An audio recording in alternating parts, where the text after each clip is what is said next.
Hey guys, I'm Kalamusha, and today I'm going to be reviewing Dead Alive Episode 2. Let's go ahead and get on with the review, and start with the art. The art for this episode is still the same as the first episode, and it's pretty good. I don't have any complaints with it. We finally get to see the opening and ending, like official opening and ending. The opening's pretty good, animation-wise, and the ending is pretty disappointing in my opinion, like in regards to animation. There's not much animation in it. It's basically like two pictures with the text going up the middle, and like every so often once the pictures like line up,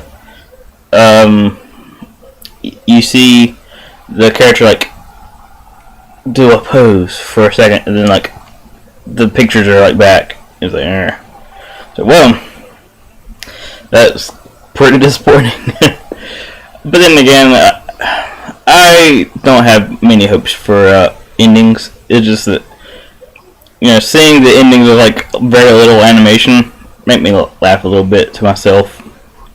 Like no one really cares about it that much, and that's just something that just, I don't know, it just entertains me when I see it happen. Happens quite a bit though. The sound, the opening is really good. I have to say that. The ending is, to be expected. Is your average ending, pretty much. You know, nothing new. But the opening was pretty good. The background music was also pretty good. They had that slightly epic music. I ain't gonna say it's epic, but it's slightly epic at the right times. And then, like, you know, the normal background music you'd hear in like almost every other anime. And the characters still voiced pretty well.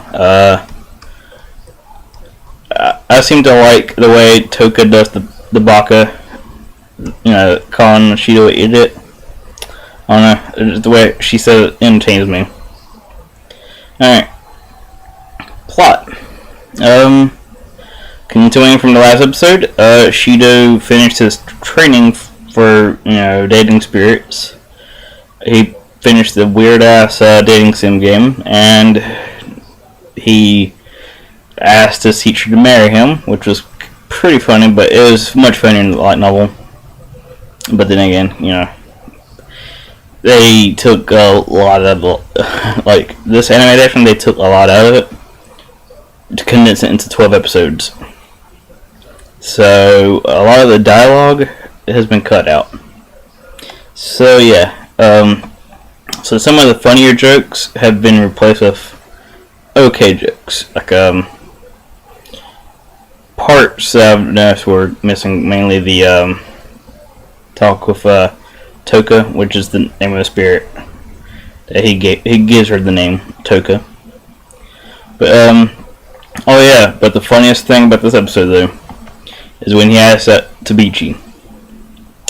That is the most hilarious pick, like, you know, just pickup line ever. It was like, like, I have always watched you in class. Me too. Okay. I smell your underwear while you're in PE. Me too. So, what the? Okay.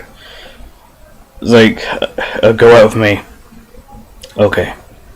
Like, you know what I'm asking? Yeah, you want to date me, right? I said, okay. It's like, wait, this is not quite working out the way I expected it. It's going a little bit too easy. No. And the fact that, you know, now he knows that she apparently sniffs his underwear, that's a little bit odd. I'm gonna go ahead and say that. But that was the most hilarious like back and forth dialogue I've heard in a long time. I read my novel not this funny then, but honestly, it's funnier hearing it. It's just hilarious. There wasn't much action in this episode though. The action consisted of shoot bullets at a shield, and then at the end, a slight sword clash for like a second and that's basically it. It was all dialogue based, and you know, something that I was wondering though, like, why do people just let them stand around long enough to have all these choices be answered at the ship?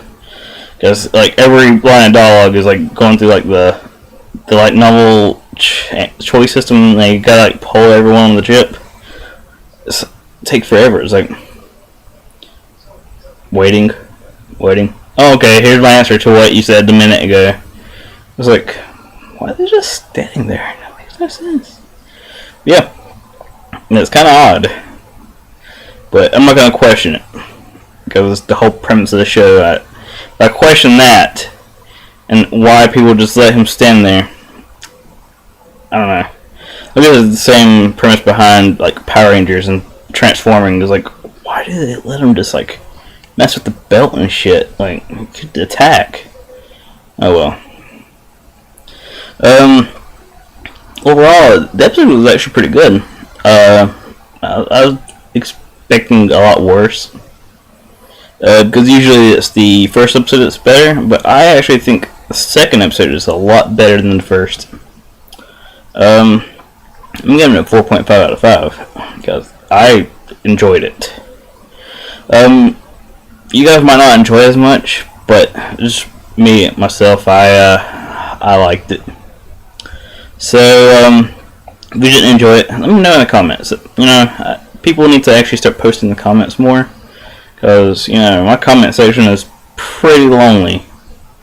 Also, make sure to like, support me and my other reviews and stuff, you know.